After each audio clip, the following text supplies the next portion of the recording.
ما ينفعنا وزدنا علما رب اغفر لي وتب علي إنك أنت التواب الغفور آمین یا رب العالمین۔ سورۃ البقرہ آیت 168۔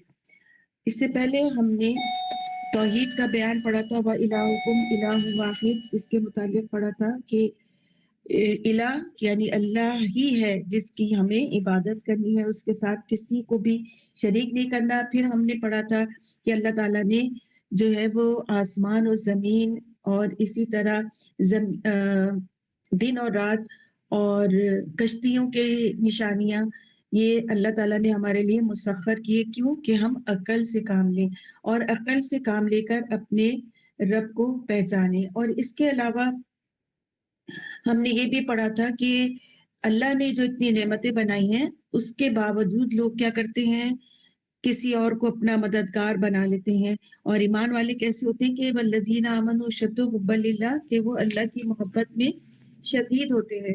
پھر اس کے علاوہ ہم نے یہ بھی پڑھا تھا کہ جن کو یہ اپنا شریک بناتے ہیں وہ قیامت میں ان سے بیزار ہوں گے اور ان کو بالکل وہ کر دیں گے، نیگیٹ کر دیں گے کہ ہمارا ان سے کوئی واسطہ نہیں۔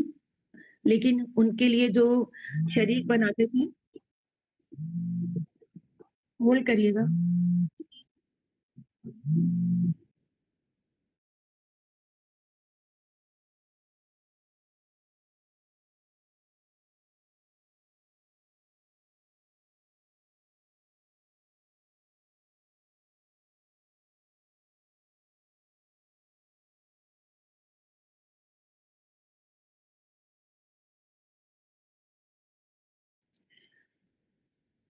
تو اس میں پھر ہم نے دیکھا تھا کہ جو اللہ کے ساتھ شریک ٹھہراتے ہیں اور جن کو شریک ٹھہراتے ہیں وہ ان سے بیزار ہوتے ہیں قیامت کے دن، تو وہ ان کے لیے یوم الحسرت ہوگا۔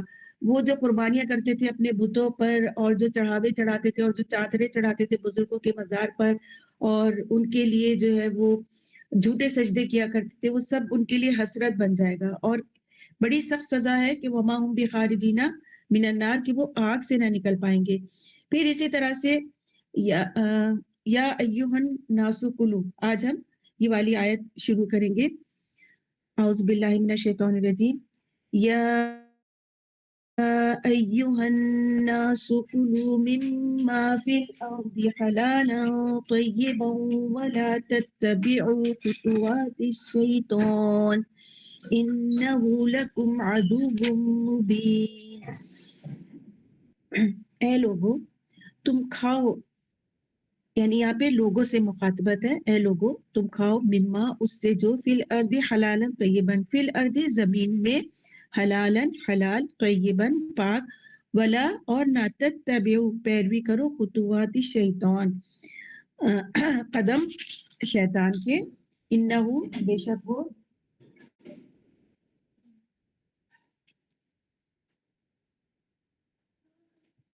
بے شک وہ تمہارا کھلا دشمن ہے۔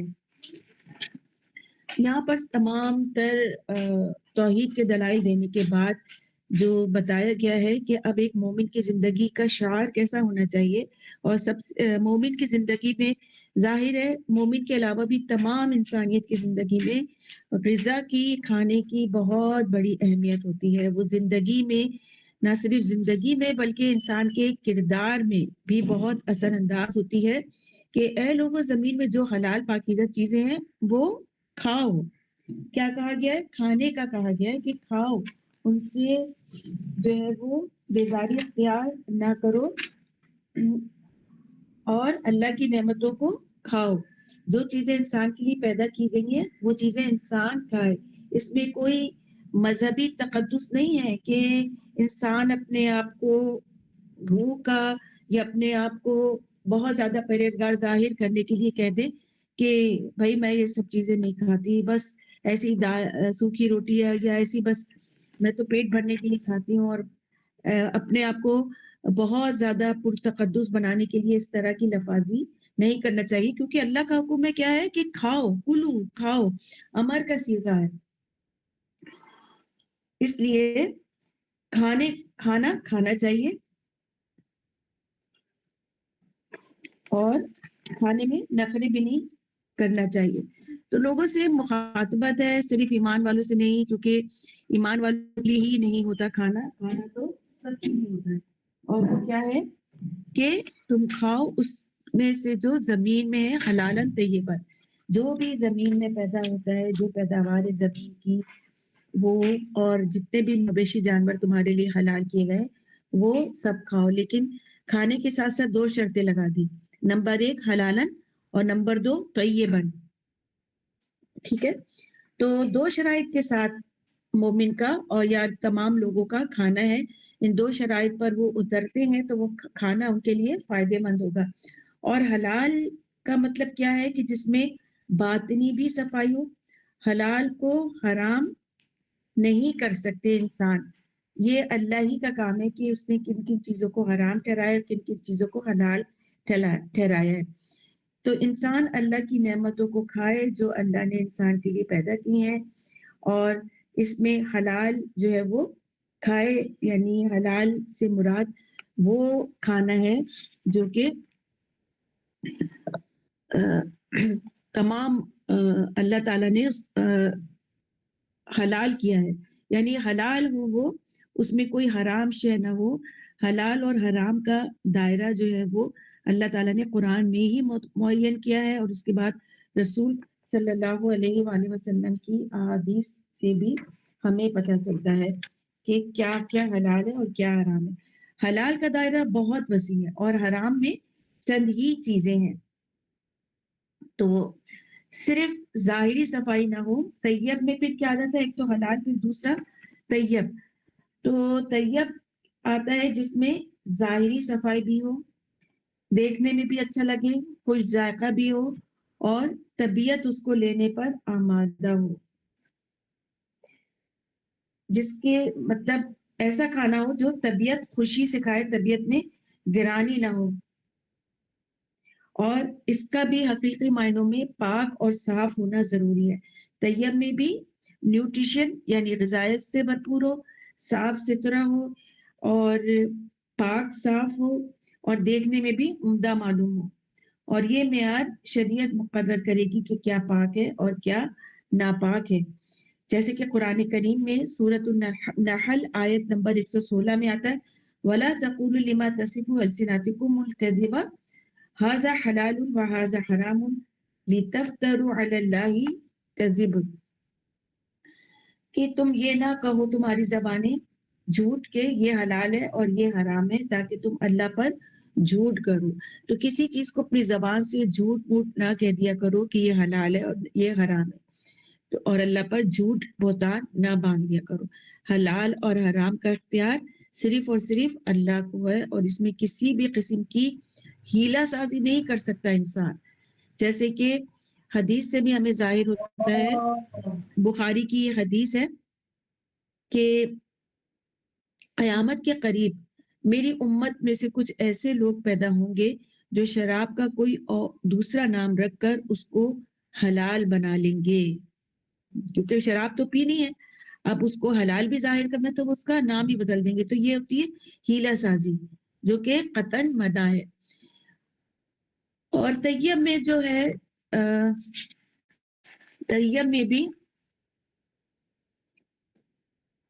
پاک بشرا، جی جی یہ آپ نے بتایا کہ ہیلا سازی کر کے شراب کو جو ہے وہ حلال کر لیں گے، تو کیا اس کے اندر فارماسیوٹیکل کمپنیز بھی، جیسے جو ہماری نیند کی ٹیبلٹس آتی ہیں زیادہ تر، اور ہماری جو اینٹی الرجیز ہوتی ہیں، اس کے اندر بے انتہا نشہ ہوتا ہے، اور ڈیفینیٹلی آئی تھنک اس کے اندر الکوہول ہی ہوتا ہے، تو کیا یہ سب چیزیں جائز ہوں گی؟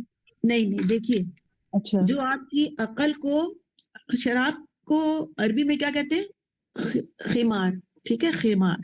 اور خمر وہ دوپٹہ جو کہ سر کو ڈھانک دے، سر سے لے کے جسم کے اگلے حصوں تک کو ڈھانک دے، اس کو خمر کہتے ہیں نا. ہم ٹھیک ہے، انشاءاللہ سورہ احزاب یا سورہ نور میں پڑھیں گے. تو شراب کو بھی خمار اس لیے کہتے ہیں کہ شراب کیا کرتا ہے؟ عقل کو ڈھانک دیتا ہے. کبھی آپ نے زیادہ شراب پی کر کسی کو عقل مند باتیں کرتے ہوئے دیکھا ہے؟ وہ جو باتیں کرتا ہے وہ اپنے اندر کی پوری بھڑاس اگل دیتا ہے، اس کی عقل اس وقت کام نہیں کر رہی ہوتی. لیکن جو طبی لحاظ سے چیزیں استعمال کی جاتی ہیں جیسے الکوہل ہی ہو گئی تو وہ ایک کیمیکل ہے. شراب کیمیکل نہیں ہے. شراب کو کھجور کی شراب ہو یا پھر انگور کی شراب ہو, ان کو فرمنٹ کر کے پھر ان کو کافی دن تک سڑنے دیا جاتا ہے. اس کا عمل بھی تو دیکھیے, سڑنے دیا جاتا ہے, پھر اس کو کشید کیا جاتا ہے, پھر وہ صحیح بنتی ہے صحیح. شراب. لیکن جزاک اللہ جزاک اللہ. جو کیمیکل اور جو نیند کی دوائیں ہیں وہ اینزیولیٹک اینزائٹی سے ہے نا, کہ اینزائٹی ہوں، دور کرنے کے لیے آپ کے موڈ ایلیویٹر ہوتے ہیں اس میں, اس کو موڈ کو آپ کے انہینس کرنے کے لیے ہوتی ہے.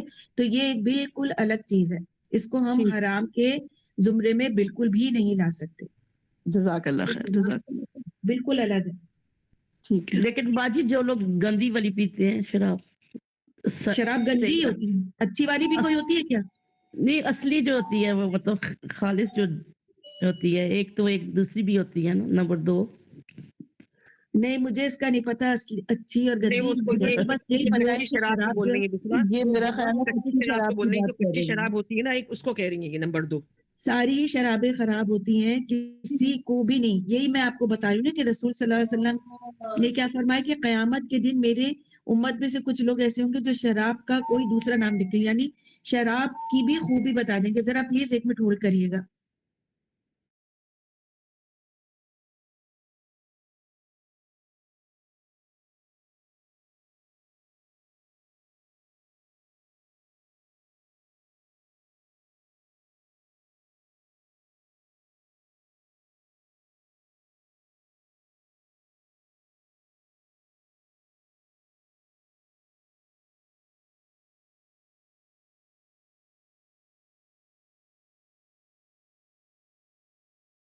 جی السلام علیکم ورحمۃ اللہ.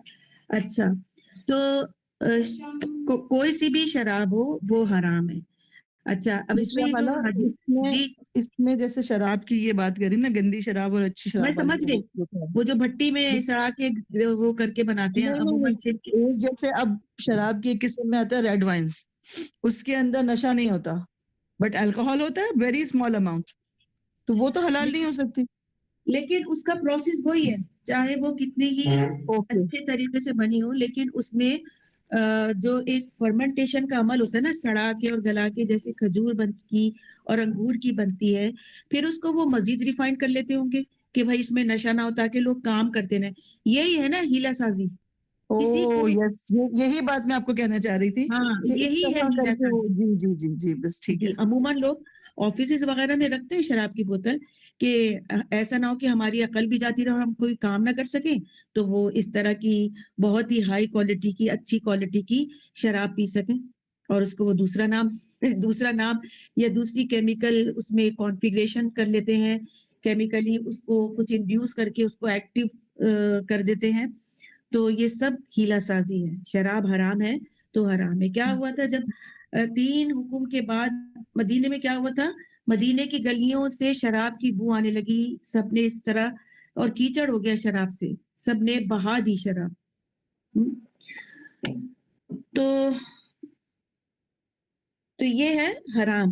اور طیب میں جیسے کہ میں نے آپ کو بتایا کہ ٹیسٹ بھی آ جاتا ہے, اس کی شکل بھی اچھی ہو, اور اس کو کھایا بھی تمیز سے جائے, جانوروں کی طرح منہ مار کے نہ کھایا جائے, صحیح طریقے سے استعمال کیا جائے. اور بہت سی چیزوں میں طبیعت نہیں مانتی, جیسے بہت سے لوگ میٹھا نہیں کھاتے, تو اب ان کو ٹوک ٹوک کے کھاؤ, یہ تو طیب ہے, کھاؤ کھاؤ. یا پھر بہت سے لوگ کسی وجہ سے ان میں لیکٹوز ٹالرنس نہیں ہوتی, دودھ نہیں پی سکتے, تو اب ان کو وہ بیمار ہو جاتے ہیں دودھ پینے سے, تو پھر ان کو بھی زور نہیں دیں وہ, کیونکہ ہمارا تسلیم کرنا, ہمارا ماننا بھی بہت ایمان میں داخل کرتا ہے کہ یہ حلال اور طیب ہے. تو یہ وہ جس کو آپ کی طبیعت بھی لے, نیوٹریشس بھی ہو. اب جیسے ہم آج کل پیزا وغیرہ بنا کے, تو ہمیں یہ نہیں پتا کہ وہ کس طرح سے بن رہا ہے, گندگی سے بن رہا ہے, کس جگہ بن رہا ہے, تو صاف ستھرا بھی ہونا بہت زیادہ ضروری ہے. اور پھر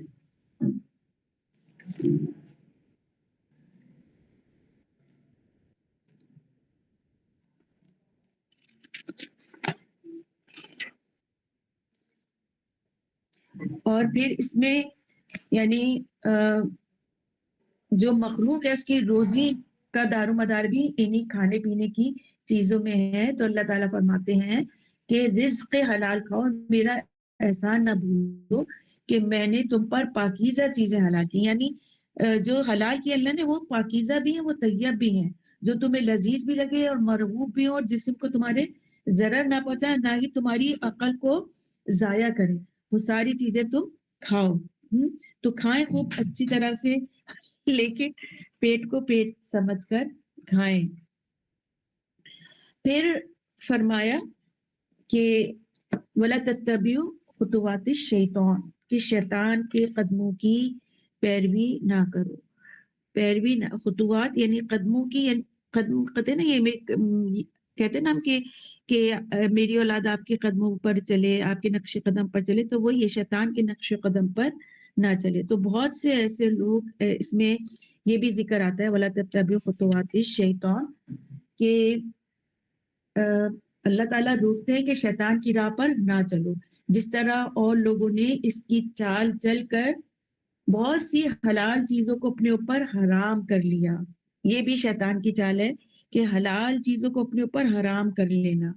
جیسے کہ صحیح مسلم میں رسول صلی اللہ علیہ وسلم فرماتے ہیں کہ حدیث قدسی ہے کہ اللہ تعالیٰ فرماتا ہے، میں نے جو مال اپنے بندوں کو دیا ہے اسے ان کے لیے حلال کر دیا ہے، میں نے اپنے بندوں کو موحد پیدا کیا، یعنی توحید پہ پیدا کیا ہے، مگر شیطان نے اس دین حنیف سے انہیں ہٹا دیا اور میری حلال کردہ چیزوں کو ان پر حرام کر دیا۔ جیسے بنی اسرائیل نے اپنے اوپر بہت سی چیزیں خود بخود حرام کر لی تھی، اور اس میں حلال کی جو ہے وہ بہت زیادہ اہمیت ہے۔ اور خطوات شیطان میں اور بھی بات آتی ہے کہ خطوات شیطان سے مراد اللہ تعالیٰ کی ہر معصیت ہے، یعنی اللہ تعالیٰ کی نافرمانی کر کے گناہ، جس میں شیطان کا بہکاوا بھی شامل ہے۔ تو ایک شخص نے نظر مانی کہ وہ اپنے لڑکے کو ذبح کرے گا، نظر مانی اس نے یہ، تو یہ مقدمہ مسروق رحم اللہ کے پاس جب واقعہ پہنچا تو انہوں نے فتویٰ دیا کہ وہ شخص ایک مینڈا ذبح کر دے، ورنہ نظر شیطان کے قدم، یہ جو نظر ہے وہ شیطان کے قدم کی پیروی ہوگی۔ پرانے زمانے میں لوگ اس قسم کی بھی نظریں مانا کرتے تھے۔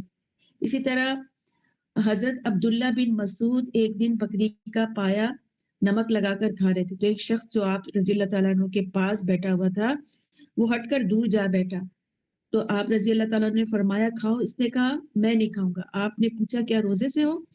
تو کہا نہیں، میں تو اسے اپنے اوپر حرام کر چکا ہوں۔ آپ نے فرمایا یہ شیطان کی راہ چلنا ہے، اپنی قسم کا کفارہ دو اور کھا لو۔ تو اس طرح کی چیزیں بھی نہیں کرنی چاہیے کہ نہیں اب تو میں یہ کھاؤں گی نہیں، یا یہ کہ اپنے اوپر منع کر لی، نہیں، ایسا بالکل نہیں ہونا چاہیے۔ اسی طرح ایک اور واقعہ ہے کہ ایک دن ابو رفاع کہتے ہیں ایک دن میں اپنی بیوی پر ناراض ہوا تو وہ کہنے لگی میں ایک دن یہودیہ اور ایک دن نصرانیہ ہوں اور میرے تمام غلام آزاد ہیں اگر تو اپنی بیوی کو طلاق نہ دے، یعنی اس نے یہ شرط لگا دی کہ تو طلاق دے گا تو غلام رہیں گے، اگر طلاق نہیں دے گا تو غلام وہ آزاد، اس طرح کی۔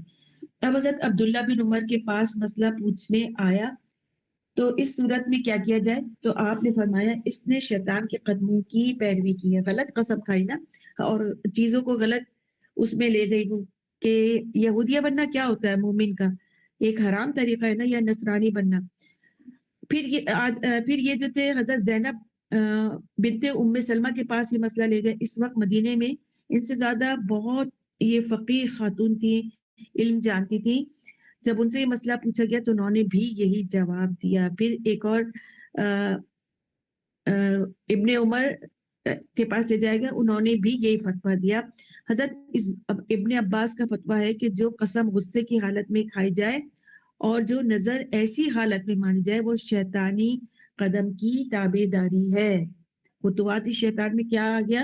حضرت عبداللہ بن مسعود نے کیا فرمایا کہ جو قسم غصے کی حالت میں کھائی جائے اور جو نظر ایسی حالت میں مانی جائے، یعنی غصے میں، بعض دفعہ کہتے تھے نا کہ میں تیری شکل نہیں دیکھوں گی، مجھ پہ یہ حرام تیری شکل، تو یہ کیا ہے؟ غصے میں کھائی ہوئی قسم ہے نا، یہ کیا ہے؟ خطوات شیطان۔ تو اس کا کفارہ کیا ہے؟ پھر قسم کا کفارے کے برابر دے دے، جو قسم کا کفارہ ہوتا ہے پھر وہ دے گا۔ اور شیطان جو ہے وہ تمہارے برے کاموں اور اس سے بھی بڑھ کر زناکاری اور اس سے بھی بڑھ کر اللہ سے ان باتوں کو جوڑ لینے کا حکم دیتا ہے جن کا تمہیں پتہ ہی نہیں، جن کا تمہیں علم ہی نہیں، تم وہ باتیں اللہ کے لیے کہتے ہو۔ اللہ کے متعلق ایسی باتیں کرنا بھی بہت گناہ ہے، اور اس میں پھر ہر کافر بھی داخل ہو جاتا ہے اور ہر بدعتی بھی شامل ہو جاتا ہے۔ ظاہر ہے جو چیز کا اللہ نے حکم نہیں دیا وہ اپنی طرف سے کرتا ہے تو وہ تو پھر غلط کام ہوا نا۔ اور اس طرح سے جو ہے وہ ولا تتبعوا خطوات الشیطان میں یہ بھی آتا ہے کہ جہالیت کے دور میں بہت سے لوگ جو بتوں کے پجاری تھے یا اسے انہوں نے ایسے دین انہوں نے اختیار کر رکھے تھے جو اللہ نے ان کے لیے نہیں اتارے تھے، ایسا طریقہ انہوں نے اختیار کر رکھا تھا جو اللہ نے ان کے لیے نہیں اتارا تھا، تو انہوں نے اللہ کی شریعت اپنے ہاتھ میں لے رکھی تھی، خود حلال و حرام کے قاعدے انہوں نے وضع کیے ہوئے تھے، اللہ کی حلال اور پاک چیزوں کو لوگوں پر انہوں نے حرام کر دیا تھا۔ خاص طور پہ مشرکین نے خود ساختہ طریقوں سے جائز چیزیں بھی حرام کر رکھی تھی، جیسے کہ انہوں نے یہ طریقہ بنایا تھا کہ کچھ جانوروں کو وہ بتوں کے نام پر آزاد کر دیا کرتے تھے کہ وہ جہاں دل جائے اس میں کوئی نشان، کوئی قلادہ یا ان کے کان کاٹ دیتے تھے کہ پتہ چل جائے کہ یہ بتوں کے نام پر چھوڑی ہوئی ہیں، تو وہ کوئی نہ ان کو پکڑتا تھا نہ کوئی ان کا دودھ دوتا تھا۔ ان میں جو مویشی ان میں بحیرہ، صاحبہ، وسیلہ اور حام وغیرہ یہ انہوں نے اونٹنیوں کے مویشیوں کے نام رکھے ہوئے تھے جو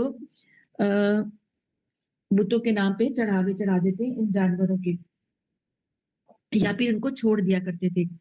مگر قرآن کریم کیا کہتا ہے؟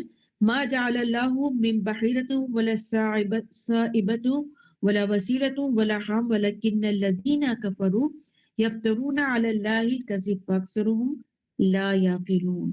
اللہ نے مقرر نہیں کیا کان چیرا ہوا یعنی صائبہ، اور نہ بجار یعنی وسیلہ، اور نہ وسیلہ اور نہ حام۔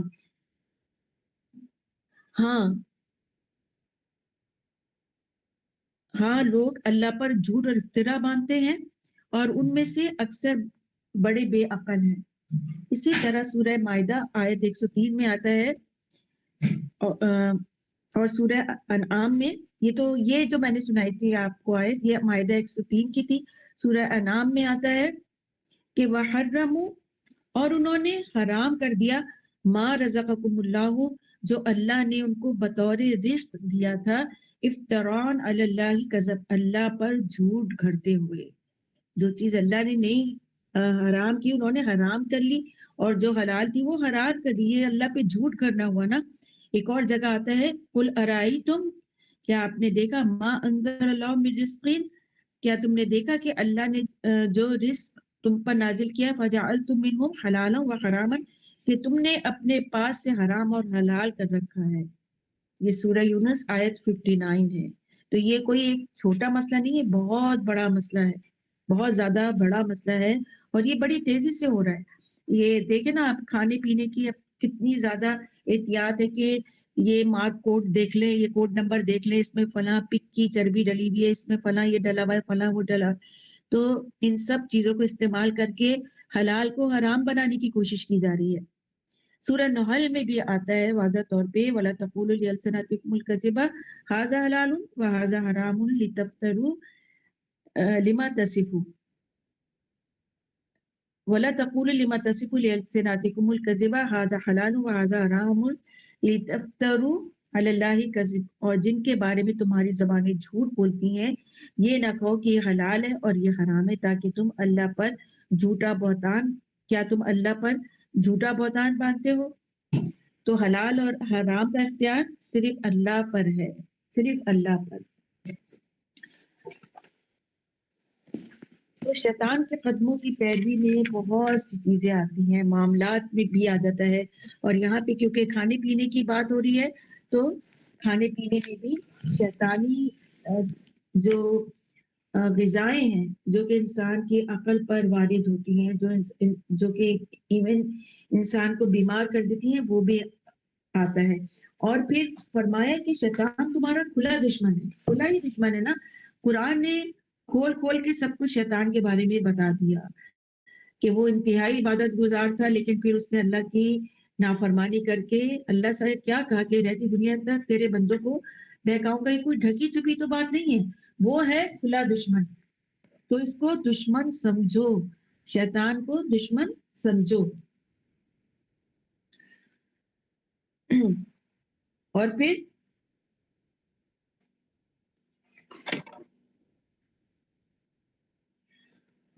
انما، اب یہ شیطان مزید کیا کرتا ہے، انما یأمرکم بالسوء والفحشاء وان تقولوا علی اللہ ما لا تعلمون، کہ بے شک وہ تو تم کو یہی حکم دے گا کہ تم بدی اور بے حیائی کرو، اور وان تقولوا علی اللہ ما لا تعلمون، اور تم اللہ کے متعلق وہ باتیں کہو کہ جن کا تم کو علم نہیں ہے. تو ایک تو یہ کہ اس کی پیروی نہیں کرو. کیا بتایا کہ وہ تمہارا کھلا دشمن ہے. سب سے بڑی بات ڈکلیئر کر دیا قرآن نے کہ وہ تمہارا کھلا دشمن ہے. پھر نمبر 2 وہ کیا کرتا ہے کہ وہ گناہ کی طرف لے جاتا ہے، سو کی طرف لے جاتا ہے، برائی. سو کیا ہوتی ہے؟ برائی ہوتی ہے. والفحشائی، اور بے حیائی کی طرف. تو یہاں پہ سو اور فحشا ایک ساتھ لکھا ہوا ہے، اکٹھے لکھا ہوا ہے. تو اس میں پھر ان دونوں کو اگر ملایا جائے تو ہر طرح کی برائی آ جاتی ہے. اور فحشا کیا ہے؟ کھلی برائی، کھلی بے حیائی جو نظر آ رہی ہے. جیسے آج کل سب کچھ کتنا عام ہو گیا ہے، فحشا ہے. ہر طرح کی سو اور فحشا کو ملا کے ہر طرح کی برائی آ جاتی ہے. اور حد سے بڑی ہوئی جو برائی ہو سکتی ہے نا، جو قباحتیں ہو سکتی ہیں، وہ سب ان سو اور فحشا میں شامل ہو جائیں گے. تو اس شیطان پہ 3 چیزوں کا حکم دیا ہے. نمبر 1 اس آیت میں اگر دیکھیں، آیت نمبر 169 میں سب سے پہلا کیا ہے؟ سو. پھر دوسرا فحشا. پھر تیسرا کیا ہے؟ وَأَن تَقُولُوا عَلَى اللَّهِ مَا لَا تَعْلَمُونَ، اور یہ کہ تم کہو اللہ پر جو تم جانتے نہیں. اللہ کے ذمے وہ باتیں کرنا جو اللہ نے کہی نہیں، اللہ نے فرمائی نہیں، وہ باتیں اللہ کی ذات سے منسوب کرنا کتنا بڑا گناہ ہے. نبی صلی اللہ علیہ وسلم کی احادیث بھی ہم ایسے نہیں بیان کر سکتے جو انہوں نے کہی نہیں. تو اس کے لیے کیا ہے کہ جہنم میں اپنا ٹھکانہ بنا لے. تو اللہ کی ذات تو کتنی بڑی ہے، اس کے متعلق اگر یہ کہیں جو اس کی ذات سے منسوب ہی نہیں ہے تو یہ بہت بڑا گناہ ہے. سورہ انعام 1-1 میں آتا ہے، 121 میں، وَإِنَّ الشَّيَاطِينَ لَيُوحُونَ إِلَىٰ أَوْلِيَائِهِمْ لِيُجَادِلُوكُمْ وَإِنْ أَطَعْتُمُوهُمْ إِنَّكُمْ لَمُشْرِكُونَ. بے شک شیطان اپنے دوستوں کے دلوں میں ڈالتے ہیں کہ تم سے جھگڑیں، اور اگر تم ان کا کہنا مانو تو اس وقت تم مشرک ہو. کتنی بڑی بات ہے کہ شیطان کا کہاں مانا تو وہ مشرک ہے، اور وہ دلوں میں القا کرتا ہے. شیطان کا جو وار ہوتا ہے نا، یہ کوئی کشتی اور یہ لڑائی جھگڑے نہیں ہوتا، وہ دلوں پر وسوسے ڈالتا ہے. یوسوسو فی صدور الناس، دلوں میں وسوسے ڈالتا ہے، اور اس کی چال بڑی کمزور ہے. قرآن کریم میں ایک جگہ اور بھی ہے کہ شیطان کی چال بہت کمزور ہے، لیکن ہم اس سے زیادہ کمزور ہیں کہ اس کی چال میں آ جاتے ہیں. اس سے بھی زیادہ ہم کمزور ہیں، شیطان سے بھی زیادہ.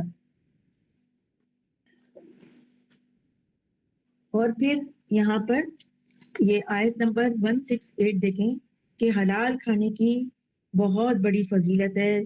یعنی جیسے کہ مفتی مبارک پوری کہتے ہیں نا کہ حلال حرام سے بچ جا تو وہ سب سے بڑا عابد ہے. جو بھی حرام سے بچ گیا نا وہ سب سے بڑا عابد ہے، کیونکہ حرام میں بہت سے گناہ بھی آ جاتے ہیں، اور یہاں پہ کیونکہ کھانے پینے کے تناظر میں بات ہو رہی ہے تو وہ بھی آ جاتے ہیں. حضور صلی اللہ علیہ وسلم کے سامنے جس وقت اس آیت کی تلاوت کی گئی تو حضرت سعد بن ابی وقاص نے کھڑے ہو کر فرمایا، حضور میرے لیے دعا کیجیے کہ اللہ تعالیٰ میری دعاؤں کو قبول فرما لے. آپ صلی اللہ علیہ وسلم نے فرمایا، اے سعد، پاک چیزیں اور حلال لقمہ کھاتے رہو، پاک چیزیں اور حلال لقمہ کھاتے رہو، اللہ تمہاری دعائیں قبول فرماتا رہے گا. قسم ہے اس خدا کی جس کے ہاتھ میں محمد صلی اللہ علیہ وسلم کی جان ہے، حرام کا لقمہ جو انسان اپنے پیٹ میں ڈالتا ہے اس کی نحوست کی وجہ سے 40 دن تک اس کی دعائیں قبول نہیں ہوتی. جو گوشت پوست حرام سے پلا ہو وہ جہنمی ہے. پھر فرمایا کہ یعنی حرام جو ہے وہ اتنا اس کے اثرات آگے تک ہیں. اور یہ جو شیطان ہے تمہارا کھلا دشمن، تو جب وہ لوگوں کو عذاب میں لوگ عذاب میں جا رہے ہوں تو وہ کیا کہا انی بری ہوں کہ میں تو اس سے بری ہوں، ذمہ اور میرے وعدے جھوٹے تھے، وہ صاف کر دوسرا کہہ میں دیا۔ ایک سوال کرنا چاہ رہی تھی حرام اس کے متعلق کہ جیسے اگر ہم کسی کے گھر دعوت میں جاتے ہیں یا شادی میں جاتے ہیں ان کی حلال کمائی نہیں ہوتی تو اس کا عذاب ہم پہ تو نہیں آئے گا نا؟ نہیں، ان پر ہی آئے گا، لیکن اگر پتہ چل جائے گا تو پھر وہاں سے پھر کھانے سے پرہیزی کرنا چاہیے، میرا اپنا خیال ہے۔ صحیح۔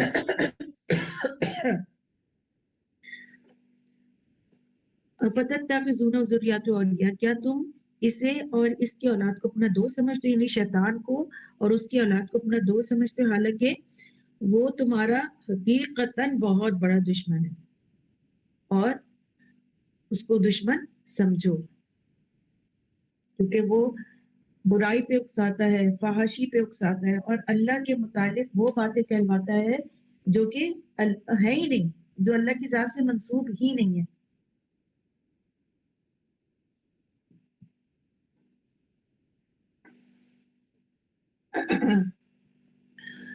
پھر فرمایا گیا وَإِذَا قِيلَ لَهُمُ اتَّبِعُوا مَا أَنزَلَ اللَّهُ قَالُوا بَلْ نَتَّبِعُ مَا أَلْفَيْنَا عَلَيْهِ آبَاءَنَا أَوَلَوْ كَانَ آبَاؤُهُمْ لَا يَعْقِلُونَ شَيْئًا وَلَا يَهْتَدُونَ۔ اور وَإِذَا، اور جب قیلا کہا جاتا ہے لَهُمُ اتَّبِعُوا انہیں پیروی کہا جاتا ہے انہیں پیروی کرو، ما انزل اللہ، ما جو انزلہ اتارا، اللہ اللہ نے، قالو وہ کہتے ہیں، بل نتبعو بلکہ ہم پیروی کریں گے، ما الفینا جو پایا ہم نے، علیہ اس پر، آباءنا اپنے باپ دادا کو، اولو کانا بھلا اگرچہ ہوں آباؤہم ان کے باپ دادا، لا یعقلون نہ سمجھے ہوں، شیئا کچھ بھی، ولا اور نہ، یہتدون ہدایت یافتہ ہوں۔ یعنی ان کافروں اور مشرکوں سے جب کہا جاتا ہے کہ اللہ کی کتاب اور رسول کی پیروی کرو صلی اللہ علیہ وسلم اور اپنی ضلالت اور جہالت کو چھوڑ دو، تو وہ کہتے ہیں کہ ہم تو اپنے بڑوں کی راہ لگے ہوئے، جو ہمارے باپ دادا نے کیا ہم تو وہ کر رہے ہیں، جن چیزوں کو وہ پوچھتے تھے ہم تو ان کو پوچھ رہے ہیں، ہم کوئی الگ سے اپنی طرف سے تو کام نہیں کر رہے۔ تو قرآن کریم ان کو اس طرح سے منع کر رہا ہے کہ اپنے آباء و اجداد کے دین پر جو کہ سراسر غلط ہے نہ چلو۔ تو دین پر عمل جو ہے وہ دلیل کے ساتھ ہونا چاہیے، ان کے پاس تو کوئی دلیل ہی نہیں تھی نا۔ ہم جب توحید کا اقرار کرتے تو ہم یہ جانتے ہیں اور ہماری تعلیمات میں ہے کہ اللہ ایک ہے، محمد صلی اللہ علیہ وسلم اللہ کے رسول ہے، تو یہ دین مکمل ہوا۔ تو دین دلیل کے ساتھ ہونا چاہیے، اندھا دھند تقلید نہیں ہونی چاہیے، جیسے یہ مشرکین اپنے آباء و اجداد کی اندھا دھند تقلید کرتے تھے۔ کسی بھی ایسے بندے کی پیروی نہیں کرنا چاہیے جو خود کچھ بھی نہیں جانتا ہو۔ ہم جیسے ہمارے آباء و اجداد بعض کتنے انہوں نے غلط کام کیے، کنڈے کرنا اور اللہ تعالیٰ معاف کرے میلادیں کرنا، یہ سب چیزیں، یہ سب تو نہیں تھی دین میں، یہ سب تو ہماری شریعت کا حصہ نہیں تھی جو ہم کر رہے تھے۔ اللہ نے اب ہمیں عقل دی اور سمجھ دی، اور بھی بہت سی ہم خرافات کرتے تھے، محرموں میں شربت بانٹنا، محرموں میں بھی نظر و نیاز اور نہ جانے کیا کیا چیزیں جو کہ سراسر غلط اور بدعت اور گمراہی ہے اور باعث گناہ ہے۔ تو ایسا بالکل بھی نہیں کرنا چاہیے کہ جیسا ہمارے بڑوں نے کیا۔ اس کا مطلب یہ نہیں کہ ہم اپنے آبا کی پیروی نہ کریں، جو صحیح ہے، جو صحیح نقش و قدم پہ چل رہے دین کی، ان کی پیروی کرنی چاہیے۔ جیسے یوسف علیہ السلام نے کہا تھا کہ میں نے اپنے آبا کی پیروی کی، واتبعت ملت آبائی، تو یعنی یوسف علیہ السلام نے کیا کہا کہ میں نے پیروی کرتا ہوں یا کری تھی میں نے اپنے آباؤں کی۔ تو وہ آبا کون تھے؟ وہ آبا کس دین پہ تھے؟ یعنی ان کے باپ دادا توحید پہ تھے، ملت ابراہیمی پہ تھے۔ تو پھر یوسف علیہ السلام نے بھی اپنے آبا کی پیروی کی۔ اللہ تعالیٰ کیا فرماتا ہے کہ تم کیوں اپنے ان آباؤں پہ پیروی کرو گے جن کے پاس نہ عقل ہے اور نہ وہ ہدایت یافتہ ہے، نہ وہ توحید کو جانتے، نہ وہ اللہ کو جانتے، نہ رسول صلی اللہ علیہ وسلم کی پیروی کرنے والے، تو تم ان کی ملت پر کیوں کر چلو گے، ان کے نقش قدم پہ کیوں کر چلو گے. پھر مزید فرمایا وَمَثَلُ الَّذِينَ كَفَرُوا كَمَثَلِ الَّذِي يَنْعِقُ بِمَا لَا يَسْمَعُ إِلَّا دُعَاءً وَنِدَاءً صُمٌّ بُكْمٌ عُمْيٌ فَهُمْ لَا يَعْقِلُونَ. اور مثال الذین جن لوگوں نے کفروا کفر کیا کمثل الذی کمثلی مانند حالت الذی وہ جو ینحق پکارتا ہے بما اس کو جو لا یسمع نہیں سنتا الا سوائے دعاء پکارنا ونداء اور چلانا. سم بہرے ہیں بکم گونگے ہیں عمیون اندھے فہم لا یعقلون پس وہ نہیں سمجھتے.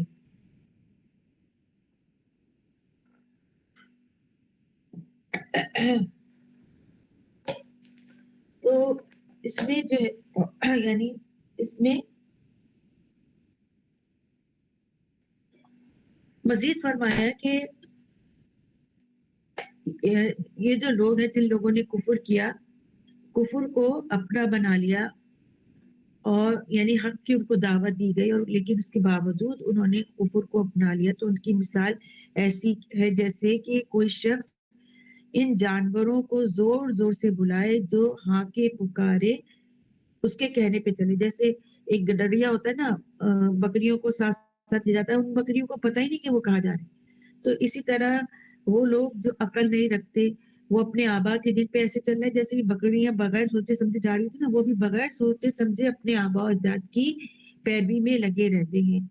اور خاص طور پہ یہ آیت یہودیوں کے بارے میں اتری ہے اور ان کی مثال اس طرح ہی دی ہے جس طرح چرنے چگنے والے جانور اپنے چروائی کی کوئی بات صحیح طور پہ سمجھتے ہی نہیں بس صرف ان کے کان میں پڑتی ہے اور ان کے پیچھے پیچھے وہ چل پڑتے ہیں اور انہیں یہ نہیں پتا ہوتا کہ چرواہا کوئی اچھی بات کہہ رہا ہے یا بری بات کہہ رہا ہے. بالکل اسی طرح یہ لوگ بھی ہیں اس لیے ان کو کیا کہا ہے بہرے گونگے اور اندھے ہیں. اور پھر اس میں یہ مطلب یہ ہوتا ہے کہ جن جن کو یہ خدا کے سوا پوچھتے ہیں اللہ کے سوا جن بتوں کو یہ پوچھتے ہیں اور ان سے اپنی حاجتیں اور مرادیں مانگتے ہیں تو وہ بت کیا ہے نہ سنتے ہیں نہ جانتے ہیں نہ بولتے ہیں اور وہ عقل سے کام نہیں لیتے جو ایسے بتوں کو اپنا خدا مانتے. ایک تو اس کی بات یہ ہو گئی کہ وہ اس طرح بلانے والے یعنی جو ان کو لیڈ کر رہا ہے جو ان کو دین کی طرف لے کے چل رہا ہے وہ کیسا ہے کہ بتوں کی پوجا کرو اور اللہ کا کہا نہیں مانو تو وہ بس اپنے آبا کی پیروی کر رہے ہیں کہ آبا نے جو ہے وہ بتوں کی پوجا کی تھی تو ہم بھی ایسا کریں گے. کیوں انہوں نے عقل سے کام ہی نہیں لیا وہ سمون بکمن امیون تھے انہوں نے عقل سے نہیں کام لیا بہرے گونگے اور اندھے. اور پھر اس میں یہ بھی ہوتا ہے کہ جن سے انہوں نے جن جن کو اللہ کے سوا انہوں نے پوچھا اور ان سے اپنی حاجتیں مانگتے ہیں تو وہ جن سے مانگتے ہیں وہ تو خود اندھے بہرے اور گونگے ہیں. وہ بت اندھے بہرے اور گونگے ہیں اور وہ عقل نہیں رکھتے. تو اس طرح سے یہ سارے جو ہیں یہ خطوات شیطان کی طرف چل رہے ہیں. یہ مقصد ہے جو اس آیت کا پہلی آیت سے کنیکشن ہے. پھر مزید جو ہے یہ جو آیتیں ہیں کھانے پینے سے متعلق ایک نیا باب ہے جو کہ توحید سے جس کا خاص لنک ہے. مزید فرمایا گیا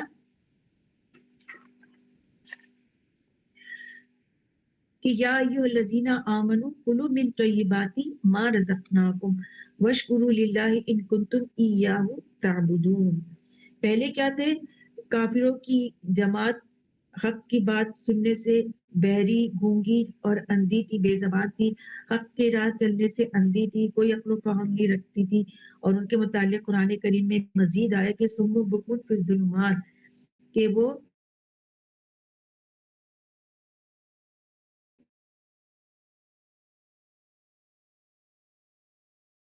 بہرے ہیں جسے اللہ چاہے گمراہ کرے اور جسے چاہے سیدھی راہ لگا دے. لیکن یہاں پر پھر ایمان والوں کی اللہ تعالیٰ نے بات فرمائی پہلے کس کو کہے کھانا تو ان کو بھی چاہیے ہے نا. اب یہاں پہ یا ایھا الذین آمنوا کہا جا رہا ہے یہاں پر بھی وہی کھانے کی بات ہو رہی ہے لیکن ایمان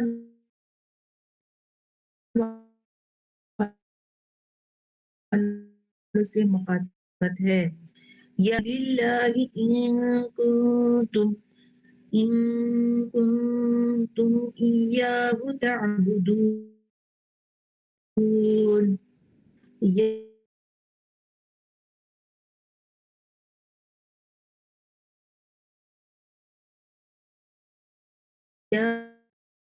ایہا اے الذین جو لوگ آمنو ایمان وشکرو اور شکر کرو للہ اللہ کا ان کنتم اگر ہو تم ایاہ صرف اور صرف تعبدون اس کی بندگی کرتے. اب یہاں پر دوبارہ سے اہل ایمان سے خطاب ہے کہ اے اہل ایمان تم وہی پاک اور صاف جس طرح میں نے آپ کو پہلے بھی بتایا کہ حلال کھانا ہے اور طیب کھانا ہے. اب دیکھیں لوگوں سے مخاطبت تھی تو اس میں دو چیزیں بتائیں حلال اور طیب, ٹھیک ہے نا.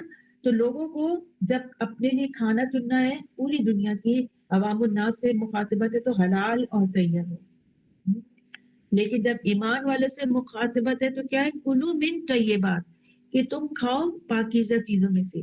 اب یعنی وہ حلال کا تو ایک وہی ہٹ گیا نا یہاں سے, کیونکہ یہ تو انڈرسٹوڈ ہے کہ اہل ایمان حلال ہی کھائیں گے, مگر حلال میں بھی کیسا کھانا ہے طیب, بہت ہی پاکیزہ کھانا ہے, ٹیسٹ میں بھی اچھا, شکل میں بھی اچھا, نرشنگ ہو, فل آف نرشنگ, کیونکہ ایک مومن کو طاقتور ہونا چاہیے کہ وہ اللہ کی عبادت کو صحیح سے کر سکے, چاقو چوبند ہو کر کرے. اگر انسان میں طاقت نہیں ہوگی تو نہ وہ کلام کرنے کی صلاحیت رکھتا ہے, نہ لمبے رکوع, نہ سجود, نہ کھڑے ہو کے صحیح سے نماز پڑھ سکتا ہے, نہ ہی بھاگ دوڑ کے اللہ کے پیغام کو پہنچا سکتا ہے. ایک انرجی چاہیے ہوتی ہے, وہ انرجی کس سے ملے گی طیب کھانے سے ملے گی.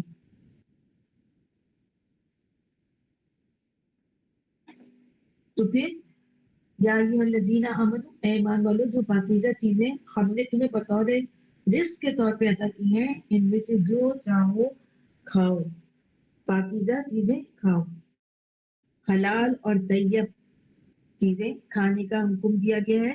اور پھر کیا کہا ہے کہ میری شکر گزاری کرو, میں نے جو تمہیں رزق کی اتنی بڑی ویرائٹی دی ہوئی ہے تو اس کے ذریعے سے تم میرا شکر بھی ادا کرو. تو شکر جو ہے وہ زبان سے بھی ہوتا ہے, دل سے بھی ہوتا ہے اور جوارے سے بھی ہوتا ہے. اللہ کی نعمتوں کا اعتراف کر کے دل سے اس کو تسلیم کر کے, اور پھر وہ جو نعمت کھائی ہے جو استعمال کی ہے اس کے ذریعے سے ہاتھ پیر چلائے اللہ کی راہ میں اس کے دین کو فروغ دینے کے لیے. تو میری شکر گزاری کرو. اور لقمہ حلال دعا اور عبادت کی قبولیت کا بھی سبب ہے. جو ایک حلال لقمہ ہوتا ہے نا اس سے دعائیں بھی قبول ہوتی ہیں, اور لقمہ حرام کیا ہے عدم قبولیت, اس سے دعائیں قبول نہیں ہوتی. مسند احمد میں کی روایت رسول صلی اللہ علیہ وسلم فرماتے ہیں لوگوں اللہ تعالیٰ پاک ہے اور وہ پاک چیزوں کو قبول کرتا ہے, یعنی اللہ جو ہے وہ پاک ہے اور پاک چیزوں کو قبول کرتا ہے. اللہ یعنی کوئی رشوت کی کمائی سے صدقہ خیرات قبول نہیں ہوتی, سود کی کمائی سے صدقہ خیرات اور عبادات قبول نہیں ہوتی. یعنی کوئی سود کی کمائی سے حج کرنے جائے تو وہ قابل قبول نہیں, رد ہے. اسی طرح کوئی رشوت لے کے اور رشوت کی کمائی جمع کر کے حج کرنے جا رہا ہے تو وہ بھی رد ہے, ناقابل قبول ہے.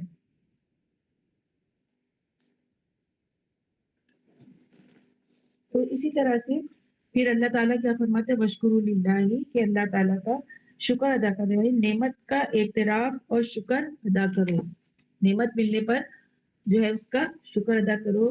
یہ جو حلال اور طیب چیزیں اللہ تعالیٰ نے دی ہیں, یا ایھا الذین آمنوا کلوا من طیبات, تو اس میں اللہ کا کھاؤ پاکیزہ چیزیں. تو حلال چیزوں کے ذکر کرنے کے بعد حرام چیزوں کا جو ہے وہ آگے بیان ہوگا. یہ پوری 2-3 آیتیں جو ہے یہ کھانے سے ہی متعلق ہیں, کیونکہ کھانا پینا نا یہ کردار سازی ہوتی ہے انسان کے اندر کی, جیسا کھانا ہوتا ہے نا ویسے اس کا کردار بھی ابھر کے آتا ہے. پھر فرمایا وشکروا للہ کہ نعمت ملنے کا اعتراف ہو, اظہار ہو, اور کبھی اگر تھوڑا ملے کھانے میں تو اس میں ناراضگی نہ ہو کہ اور شکوہ بھی نہ کرے کہ آج تو کھانا ہی اتنا کم تھا یا کھانا مزے کا نہیں تھا تو میں نے کھایا ہی نہیں. یہ آپ کا مسئلہ ہے کہ آپ نے نہیں کھایا, اللہ نے تو سب کچھ دیا ہے. ایک صحابی تھے ان کے ہاں کھانے کو کچھ نہیں تھا، تو کہنے لگے میں جا کے رسول صلی اللہ علیہ وسلم سے ذکر کرتا ہوں کہ میری حالت بہت خراب ہے. تو ان کی بیوی کہنے لگی کہ کیا تم رسول صلی اللہ علیہ وسلم کے پاس جا کر ان سے اللہ کی شکایت کرو گی؟ اللہ اکبر. مطلب خاتون کی آپ فہم دیکھیں، عقل دیکھیں کہ انہوں نے اپنی شوہر کو یہ کہا کہ کیا تم شکایت کرو گے؟ تم یہ جو شکوے شکایت ہوتے نا، آج فلاں جگہ کھانا اچھا نہیں تھا، ہم لوگ عموماً بہت زیادہ اہمیت دیتے ہیں اس بات کو، کیسا کھانا تھا، کس کوالٹی کا کھانا تھا. اور یہ بھی ہوتا ہے کہ بس جلدی ہم ہی کھا لیں پہلے، یا اپنے بچوں کو دے دیں، چاہے دوسرا بھوکا رہے یا اس کو وہ کوالٹی نہ ملے جو اس نے لے لی. اس کی کوشش ہوتی ہے کہ میں سب سے پہلے اچھی کوالٹی کا کھانا لے لوں، اپنے بچوں کو میں پورا کر دوں. نہیں، اس میں بھی انسان کی نا تمیز اور اس کا کیریکٹر پورا ابھرتا ہے کہ وہ کس طرح سے کھا رہا ہے اور اپنے پیٹ کو پیٹ سمجھ کے کھا رہا ہے. تو بعض لوگوں کے پاس سب کچھ ہوتا ہے، پھر بھی وہ کیا کرتے ہیں؟ رونا روتے رہتے ہیں، ناشکری کرتے ہیں. تو جو بھی رزق ملے اس میں اللہ کا شکر ادا کرنا چاہیے. اور رزق جو ہے رزق جو ہے اللہ تعالیٰ کا ایک بہت بڑا انعام ہے، لیکن جب انسان نافرمانی کرتا ہے تو پھر بعض دفعہ رزق محدود بھی ہو جاتا ہے. اور پھر اللہ تعالیٰ نے کیا فرمایا کہ جیسے پچھلی آیت میں بھی ہے کہ کھانے پینے کی تمام چیزیں اسی زمین میں موجود ہیں اور ہر بیماری کی شفا بھی زمین میں ہی رکھی گئی ہے. تو کھاؤ پاکیزہ چیزوں میں سے جو ہم نے تم کو رزق دیا اور اللہ کا شکر ادا کرو. اور جب تم اللہ کا شکر ادا کرو گے تو ایاہ تعبدون، اگر تم ہو شکر ادا کرنے والے تو پھر تم اسی کی عبادت کو ایاہ، یعنی جیسے کہتے ہیں ایاہ کا نستعین، تو ایاہ جب بھی لگایا جاتا ہے تو بہت ہی اسپیسیفائی کر دیا جاتا ہے کہ صرف اور صرف تیری ہم عبادت کرتے ہیں. تو کھانے کا گہرا تعلق عبادت سے ہے اور حلال کھانا بھی عبادت ہے. اگر انسان پاک کھاتا ہے، حلال کھاتا ہے، تو یہ بھی ایک عبادت ہے کہ وہ حلال کھانے کا اہتمام کر رہا ہے. اور انسان کھا کر شکر ادا کرتے تو انسان درست چیز کھا کر صحت مند بھی رہتا ہے اور اس کو طاقت بھی ملتی ہے اور اس کی عبادت بھی بہترین طریقے سے ہوتی ہے. اس لیے حرام سے منع بھی کیا گیا ہے. اور حرام بھی جیسے ہوتے ہیں نا دو طرح کا، ظاہری نجاست کہ ہمیں لگتا ہے کہ یہ جو چیزیں ظاہر میں نظر آ رہی ہیں کہ یہ نجس ہے، حرام ہے، اور باطنی نجاست یعنی باطن یعنی اس نے پوری اندر کی روح تک کو ناپاک کر دیا. تو یہ ظاہری نجاست اور باطنی نجاست یہ دونوں حرام میں آ جاتی ہیں. انسان کی غذا جو ہے نا انسان کی شخصیت پر بہت گہرا اثر ڈالتی ہے. اس کی مزاج سازی ہوتی ہے کھانے سے، اور اس کے روح کے معمولات جو ہیں وہ اسی کھانے کے گرد گھومتے ہیں. اور کھانے سے انسان کا جسم متاثر ہوتا ہے. اگر اپنی ضرورت سے کم کھا رہا ہے اور نخرے سے کھا رہا ہے اور چوری کر رہا ہے کہ بھائی میں نہیں کھا رہا، تو یہ بھی بیماری کی علامت ہے اور پھر وہ کمزور ہو جائے گا، اللہ کی عبادت نہیں کر سکے گا. اور اگر بہت ہی گندے طریقے سے بنایا ہوا ہے، ردی طریقے سے، اور بہت ہی یعنی خراب ہے کھانا، تو اس کا بھی صحت پر اثر ہوتا ہے. اور لیکن صحت مند غذائیں کھانی چاہیے جس سے جسم پرتوانا رہے. اور اگر طبیعت کے مخالف کوئی چیز ہے تو ضروری نہیں ہے کہ اس کو کھائی جائے. لیکن اچھا کھانا ہمیں قرآن کی ان آیات سے پتہ چل رہا ہے جو کہ انسان میں چستی پیدا کرتی ہے. نماز، ورنہ تو نماز بھی سستی میں ہوتی ہے اور ہمارا دھیان بھی جو ہے وہ ہم صحیح سے فوکس بھی نہیں کر پاتے اور مختلف قسم کی کمزوری کی وجہ سے بیماریاں بھی ہو جاتی ہیں. اسی طرح کھانے سے جو ہے وہ ایک تو جسم پہ اثر ہوتا ہے کہ جسم ایکٹیو رہتا ہے، پھر اسی طرح روح پر بھی اثر ہوتا ہے کہ اگر طبیعت خراب ہو تو انسان خوش نظر نہیں آتا، اس کی روح اندر سے سرشار نہیں ہوتی، وہ طاقتور نہیں ہوتا اور مطمئن نہیں ہوتا اور پاکیزگی حاصل نہیں ہوتی اس کو اگر وہ حلال کھانا نہ لے. تو حلال کھانا روح میں بھی پاکیزگی لاتا ہے. اور پاکیزہ اور صحت مند کھانے جو ہے نا اللہ تعالیٰ نے نہ صرف ہمارے جسم کے لیے بنائے بلکہ روح کے لیے بھی بنائے. تو پیپسی، کوک، جنک فوڈ وغیرہ یہ سب کیا کرتے ہیں؟ یہ نہ صرف ہمارے ظاہری جسم کو، کتنے جلدی بچے آج کل موٹے ہو رہے ہیں اور ان کے اندر کتنا زیادہ غصہ ہے، کتنا زیادہ ایک ہائپر ہے وہ بچے. یہ سارا اگر ہم جوڑے نا، پیچھے سے یہ پورا کہیں نہ کہیں کھانے سے ضرور جڑا ہوا ہے بیسائڈس سوشل میڈیا. اور حدیث میں بھی آتا ہے نا کہ میرا بدترین برتن ہے جو بھرنے کا، جس سے تم بھرنے کا کام لیتے ہو. معدے کے لیے بہت سوچ سمجھ کے قدم اٹھانا چاہیے اور کھانا چاہیے. اور سب سے اچھی بیلنس ڈائٹ ہوتی ہے. اسی طرح ظاہری حرام، یہ تو ایک کھانے پینے کی ظاہریت آ گئی نا کہ جسم چاق و چوبند رہتا ہے، روح بھی لطف رہتی ہے. پھر ظاہری حرام بھی ہوتا ہے، جیسے اب ہم اگلی آیت میں پڑھیں گے کہ اس آیت میں ہم نے کیا سیکھا کہ طیبات ہمیں کھانا ہے جو کہ اللہ تعالیٰ نے ہمیں دیا ہے، طیبات کھانے میں سے، اور کھا کر اللہ کا شکر ادا کرنا چاہیے. پھر اس کے ساتھ ان تمام چیزوں کے ساتھ صرف اور صرف اسی کی عبادت کرنی چاہیے. پھر مزید آتا ہے کھانے ہی سے متعلق، انما حرم علیکم المیتۃ والدم ولحم الخنزیر وما اہل به لغیر اللہ فمن اضطر غیر باغ ولا عاد فلا اثم علیہ ان اللہ غفور رحیم. انما در حقیقت حرم حرام کیا علیکم المیتۃ علیکم تم پر میتۃ مردار والدم اور خون ولحم اور گوشت الخنزیری سور وما اور جو اہلا پکارا گیا بغیر بھی اس پر لغیر اللہ اللہ کے سوا فمن اضطر پس جو لاچار ہو جائے غیر باغ نہ سرکشی کرنے والا ہو ولا اور نہ عادل حد سے بڑھنے والا فلا اثم علیہ تو نہیں گناہ اس پر. ان اللہ بے شک اللہ غفور بخشنے والا الرحیم اور رحم کرنے والا، غفور الرحیم رحم کرنے والا ہے. اب یہاں پر حلال اور طیب کے ساتھ ساتھ حرام کی بھی بتا دی گئی لسٹ کہ کیا کیا حرام ہے.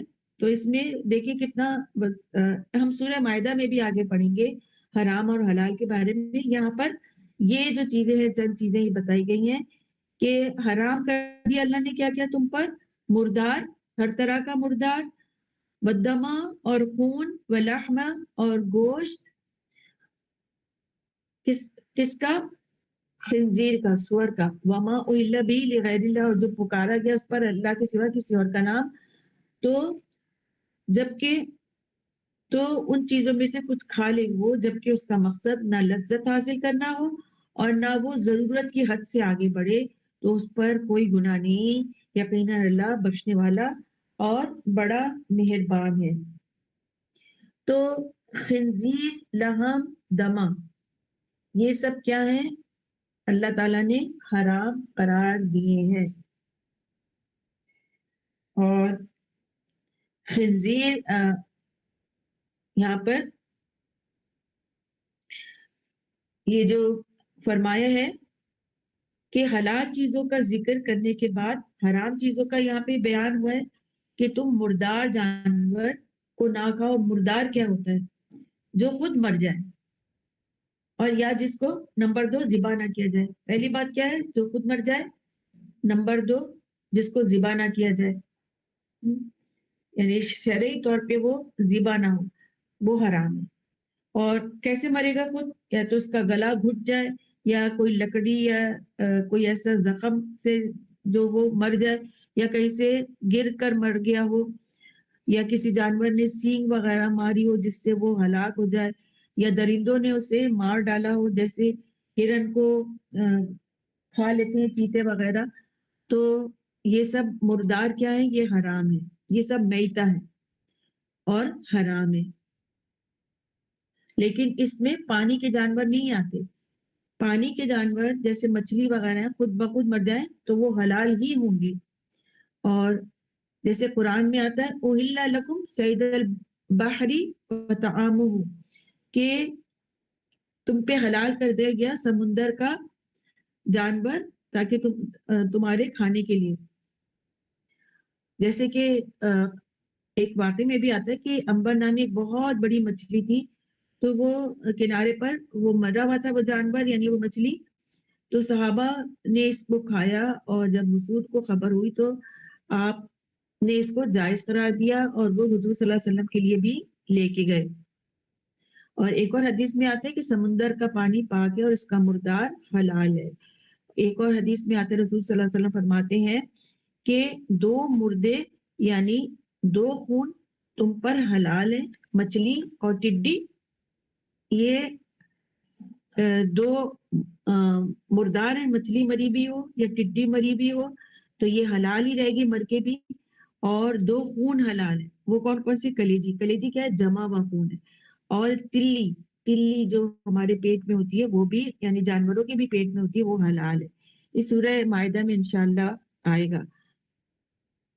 تو بہتا ہوا خون حرام ہے، لیکن جمع ہوا خون جو گوشت میں اکثر جمع ہوا ہو جاتا ہے وہ اندر کی سائڈ پہ تو وہ حلال ہے.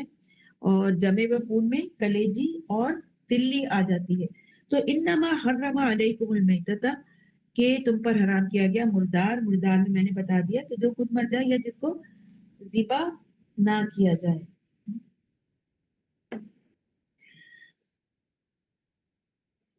اسی طرح سے حرام میں کچھ اور چیزیں بھی آتی ہیں.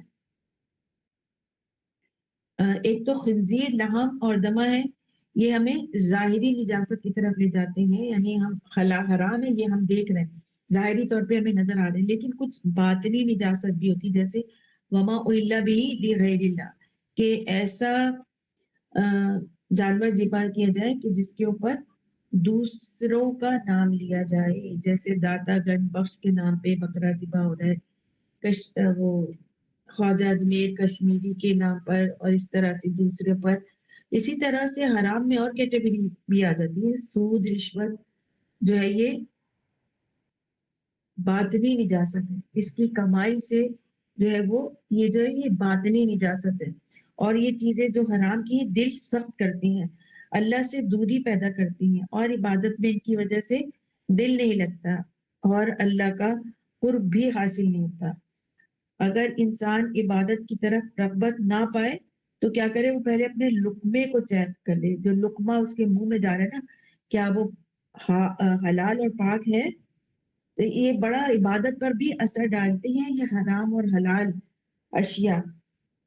یہ بھی چیک کرنا چاہیے کہ اس کا سورس کیا ہے.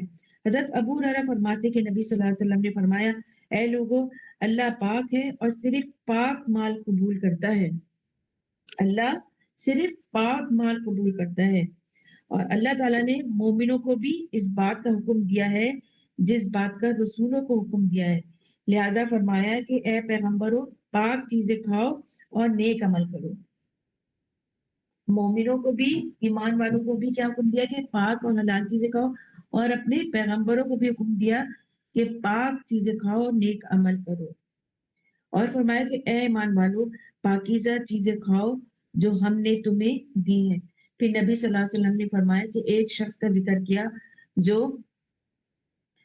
ایک لمبا سفر کرتا ہے اور پراگندہ بالوں والا غبار آلود ہوتا ہے، اپنے ہاتھ آسمان کی طرف اٹھا کر دعا کرتا ہے اور گر گرا کر اللہ کو پکارتا ہے، لیکن اس کا کھانا پینا، لباس اور غذا سب حرام ہے.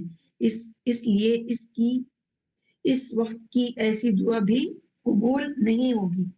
وہ اللہ تعالیٰ سے اس حال میں گڑ گڑا کے دعا مانگتا ہے، لیکن اس کے اور وہ کیا کہتا ہے، ایک اور جگہ آتا ہے کہ اے میرے پروردگار، جبکہ اس کا کھانا حرام، پینا حرام، لباس حرام، جس غذا سے اس کا جسم بنا وہ بھی حرام، پھر اس کی دعا کیسے قبول ہوگی؟ تو گویا حرام عبادت میں رکاوٹ ہے. یہ ترمذی کی حدیث ہے. اور مسند احمد میں روایت ہے کہ حضرت جابر فرماتے ہیں رسول صلی اللہ علیہ وسلم نے فرمایا، وہ گوشت جو مال حرام سے پروان چڑھا ہے وہ جنت میں داخل نہ ہوگا، اور جو گوشت حرام سے پروان چڑھے اس کے لیے جہنم ہی لائق ہے اور وہ جلنے کے لائق ہے. اسی طرح سے مسلم کی روایت ہے اللہ تعالیٰ پاکیزہ کمائی سے ہی صدقہ قبول کرتا ہے. صرف یہی نہیں، یعنی پاکیزہ کمائی سے صدقہ قبول کرتا ہے، یعنی اچھا اس میں یہ بھی ہے کہ حرام چھوڑے اور حلال اختیار کرے، لیکن جو چیز شبے میں ڈالے نا اس کو بھی چھوڑنا ضروری ہے. شبے میں ڈالنے والی چیز کو بھی چھوڑنا ضروری ہے. آپ نے فرمایا کوئی بندہ اس وقت تک متقی نہیں بنتا جب تک شک والی چیزوں کو نہ چھوڑ دے. حضرت حسن بن علی کہتے ہیں میں نے رسول صلی اللہ علیہ وسلم سے یہ بات یاد رکھی تھی کہ جو چیز تجھے شک میں ڈالے اسے چھوڑ کر وہ چیز اختیار کرو جو شک میں نہ ڈالتی ہو. اسی طرح بخاری کی روایت ہے رسول صلی اللہ علیہ وسلم نے فرمایا لوگوں پر ایک زمانہ آئے گا کہ آدمی اس بات کی پرواہ نہ کرے گا کہ جو مال اس کے ہاتھ میں آئے وہ حلال ہے یا حرام ہے. یعنی لوگوں کے اندر سے حلال حرام کی تمیز اٹھ جائے گی. انہیں یہ فکر نہیں ہوگی کہ مال کہاں سے آیا ہے، کہاں سے کمایا گیا ہے. تو حلال کھانے اور طیب کھانے کی قرآن میں 3 دفعہ تاکید آئی ہے. کس طرح 3 مرتبہ آیا ہے؟ پہلا تمام انسانوں کے لیے، جیسے ہے پہلی آیت میں آیا نا 169 میں یا 168 میں یا ایھا الناس. تو پہلا حکم کس کے لیے آیا ہے؟ تمام انسانوں کے لیے.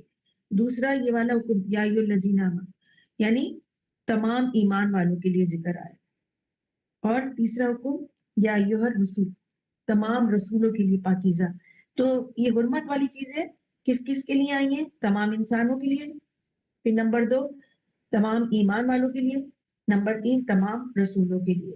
یہ اس طرح سے کیٹیگرائز کیا گیا ہے کھانوں کے لحاظ سے انسانوں کو. اور انسانوں میں بھی کیا ہے، ایک تو انسان چاہے اس میں ایمان والے ہوں یا نہیں ہوں، دوسرے ایمان والے، تیسرے اس سے ہائی درجہ رسول. سورہ مومنون میں بھی آتا ہے آیت نمبر 51 میں یا ایھا الرسول کلوا من طیبات وعملوا الصالحات، کہ اے پیغمبروں پاک چیزیں کھاؤ اور نیک عمل کرو. کتنا مشروط ہے نیکی پاک چیزوں سے. بشرا خالہ آئی ایم سوری، یہاں مگر میرا ایک کوشچن ہے. جی دیکھیں وہ ہم اس کی بات کر رہے ہیں کہ ہمیں جیسے شک میں ڈالنے والی جو آپ نے بات کی، جو چیزیں جی شک میں ڈالیں وہ چھوڑ دیں. اب ہاں ہاں لیٹس سے دیکھیں میں نے ابھی اس دن ایک رپورٹ پڑھی تھی، ایک شخص کے پاس نا بہت سارے شیر ہیں پاکستان میں، اور وہ اس کو نا ڈیڈ مرغیاں کھلاتا ہے، لیکن رمضانوں میں اس کے پاس مری ہوئی مرغیاں اویلیبل ہی نہیں تھی کیونکہ سارے سموسے والے سارے یہ وہ مقصد. اب یہ سمجھ نہیں آتا کہ اگر آپ باہر کچھ کھاتے ہیں تو اس کی بھی پھر انویسٹیگیشن ہونی چاہیے، یا پھر بندہ باہر کھانا بالکل چھوڑ دے. ایگزیکٹلی بالکل صحیح کہا کہ انسان کھانا ہی چھوڑ دے، کیونکہ یہ تو اپنی حرکتیں نہیں چھوڑیں گے. میں نے بھی ایک ویڈیو وہی دیکھی تھی کہ ٹرک جو ہے وہ مری ہوئی مرغیوں سے بھر کے جا رہا تھا سندھ سے کراچی کی طرف. اور وہ کہاں دیتے ہیں؟ مختلف یہی جو ہائی وے پر جتنے بھی بنے ہوئے ہیں وہاں پہ دیتے ہیں. پھر یہ وہ کیا ہوتا ہے وہ جو اس کا شاورما نام والے ہیں، شاورما. پیزا والے جی ہیں، جی یہ اس طرح کے جو چیپ چیزیں شاورما دیتے ہیں. جی. ایگزیکٹلی. ہمارے ہاں اتنا بڑا یہاں پہ فوڈ وہ تھا ملنگ جان کے نام سے، اس کے بعد بھی یہ ہوا کہ شاید وہاں پہ گدھے کا گوشت کا پلاؤ پک رہا تھا. تو آئی ڈونٹ نو کہ یا تو بندہ کھانا ہی چھوڑ دے بالکل ہی باہر. یہ تو بہت ہی کیونکہ اچھی بات ہے.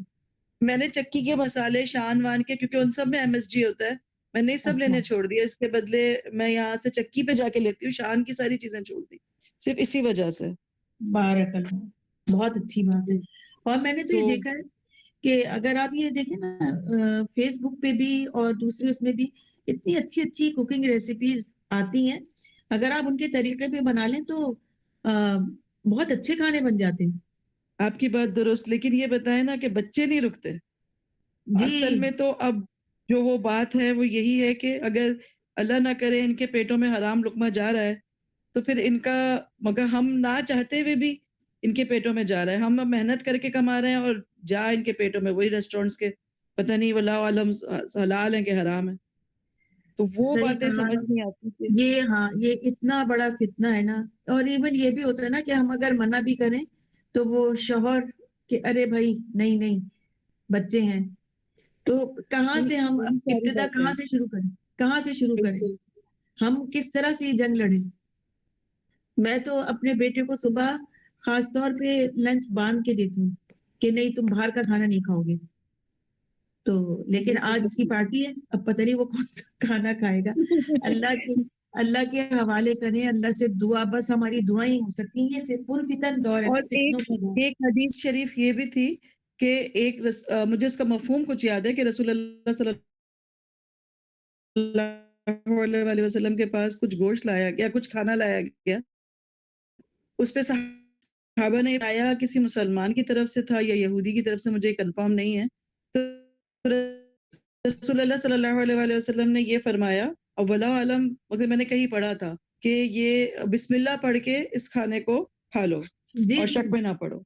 جی. اور ایک اسی طرح کی ایک اور حضرت عائشہ سے بھی تھی, اور جی اللہ کے رسول نے کہا بسم اللہ پڑھو اور کھا لو. اسی طرح جی گو کا بھی گوشت حلال ہے, لیکن وہ کیونکہ آپ کی طبیعت نہیں چاہیے صلی اللہ علیہ وسلم کہ جی آپ کھاتے, آپ نے لیکن صحابہ سے کہا کہ کھا لو. تو یہ مختلف تناظر ہیں. اب یہ ہے کہ اس وقت ہمارے پاس یہ نہیں تھا نا کہ مری ہوئی مرغی آ رہی ہے یا مرے ہوئے کا گوشت آ رہا ہے. اس ہاں. وقت جو بھی تھا وہ زیادہ تر حلال اور طیب بھی تھا, لیکن شک میں ڈالنا تھا. یہاں تو ایک ہمارے پاس یہ ایک شک کا جواز ہے نا کہ کہیں مرے ہوئے کا نہ ہو, اور وہاں تو اچھا یہ ایک شک نہیں. مرے ہوئے کا, اور ایک جو ہے یہ جو نظر و نیاز کا ہوتا ہے. اب یہ نہیں جی پتا جی ہوتا لوگوں کے گھر سے کھانا آ رہا ہے, اب پتہ نہیں نظر مانا ہوا ہے نیاز کا ہے, کہ بہت سارے لوگ یہ ایسا کرتے ہیں. میری اپنی دوست ہے, اس کو بہرحال ہم سمجھاتے ہیں, لیکن یہ کہ وہ برا مان جاتی ہے اگر ہم اس کو منع کریں کہ جی تم میلاد میں نہیں یا وہ, تو پھر اس کو ہم, مگر اس کے گھر کا میری کوشش یہ ہوتی ہے کھانے سے پہلے نکل جاؤں, لیکن وہ اتنا برا فیل کرتی ہے اس بات کو. اور یہ مجھے کنفرم ہے کہ وہ پڑھ کے دم کرتی ہے, پتہ نہیں نیاز دلواتی ہے کیا کرتی ہے, واللہ عالم. نہیں نہیں. تو ایسی پھر آپ صورتحال میں کیا کیا جائے. ہاں تو پھر یہ تحقیق کر لیں, کیونکہ ہم جہاں پہلے رہتے تھے وہاں پہ ایک جگہ سے کھانا آیا تو انہوں نے کہا نہیں, ہم نے اللہ کی ہم نے پوچھ لیا تو انہوں نے کہا اللہ کی نام کی نیاز ہے یہ, تو اللہ کے نام کے تو ہاں کھا لینا چاہیے. باقی صحیح یہ ہے صحیح. کہ یہ جو آتا ہے 11ویں کی نیاز اور فلاں نیاز, تو یہ سب نہیں کھانا چاہیے بالکل بھی. ہاں السلام صحیح. علیکم. مجھے میرا بھی ایک سوال ہے کہ ہم اکثر جاتے ہیں لوگوں کے گھروں میں, کچھ جیسے وہ ایصال ثواب وغیرہ کرتے ہیں والدین کے لیے یا کچھ کرتے ہیں, تو اس میں ہمارے رشتے دار ہمیں بھی بلاتے ہیں. اچھا دیغ آتی ہے پوری, لیکن وہ کیا کرتے ہیں کہ ایک بڑی پلیٹ کے اندر نکال لیتے ہیں اس کو جو بھی ان کا کھانا ہوتا ہے, اور اس پلیٹ کے اوپر, بڑی ڈش کے اوپر وہ فاتحہ خوانی مولوی صاحب سے یا گھر کی خواتین یا جو بھی ہوتا ہے وہ کر دیتے ہیں. دیغ کے اوپر کوئی دم درود نہیں ہوتا, تو دیغ سب کو کھلائی جاتی ہے, اور جو پلیٹ میں موجود ہوتا ہے وہ گھر والوں کے لیے رکھ دیا جاتا ہے کہ یہ برکت والا کھانا ہے, یہ گھر والے کھائیں گے, یا اسے عموماً باقی مسجد بچے میں پالا نہ کھائیں. جی جی بس ایسا ہی ہوتا تھا پہلے, آپ جو کہہ رہی ہیں اسی طرح ہوتا تھا پہلے. تو ویسے بھی جہاں موت ہونا اس گھر کا کھانا تو کھانا ہی نہیں چاہیے, دلوں کی سختی کا باعث ہے. واپس آ جاتی ہوں. عموماً میں کوشش میری جی بھرپور ہوتی ہے, جس پہ لوگ جی جی خفا لگے ہیں مجھ سے, کیونکہ پہلے معلومات نہیں تھی, لیکن جب ہو جائے تو انسان کو احتیاط کرنا چاہیے. تو پتہ میرا ہے کیا ہے. مطلب جی جی جی ہاں جی بولیے آپ میرا بولیے. مطلب یہ تھا کہ کیونکہ دیغ کے اوپر دم نہیں کیا گیا, صرف ایک بڑی پلیٹ یا ڈش پہ دم کیا گیا ہے, تو کیا وہ دیغ کا کھانا کھایا جا سکتا ہے یا نہیں؟ آپ اگر یہ کنفرم کر لیں کہ دیگ پہ دم نہیں کیا تو پھر کھا لیجئے بسم اللہ الذی لا یضر مع اسمہ پڑھ کر. ریلیٹڈ میں ہو رہا ہوتا ہے تو مجھے پتا بھی ہوتا ہے, اور اگر جہاں جی مجھے جی نہیں پتا ہوتا ہے تو میں پھر ہرگز بھی وہاں رکتی نہیں ہوں. اچھا تو نہیں کھا لیا کریں. اور میں ایک بات سب کو بتا رہی ہوں کہ دیکھیں جی میں ایک اسٹوڈنٹ ہوں قرآن کی, اور جو پڑھتی ہوں وہ آپ لوگوں کو بتا دیتی ہوں. یہ ہے فقہی مسئلے. آپ نا گوگل پہ ٹائپ کریں, اور گوگل پہ ٹائپ کر کے وہاں پہ نا فتوے کھلتے ہوئے آ جائیں گے. اب آپ اس میں بنوری ٹاؤن کا اور مختلف اور بھی فتوے ہوتے ہیں, تو وہاں پہ آپ دیکھ لیں کہ وہ آپ کو کیا جواب دے رہے ہیں. ٹھیک ہے, تو ان کی رائے زیادہ معتبر ہوگی میرے بنسبت. جی ٹھیک. صحیح. جی بشرا, آپ جی مجھے یہ بتائیے کہ صدقے کے جانور کے بارے میں کیا حکم ہے, کس کو صدقے کھانا کا چاہیے گوشت تو کس کھا کو نہیں؟ سکتے ہیں. جی جی صدقے کا گوشت تو کھا سکتے ہیں.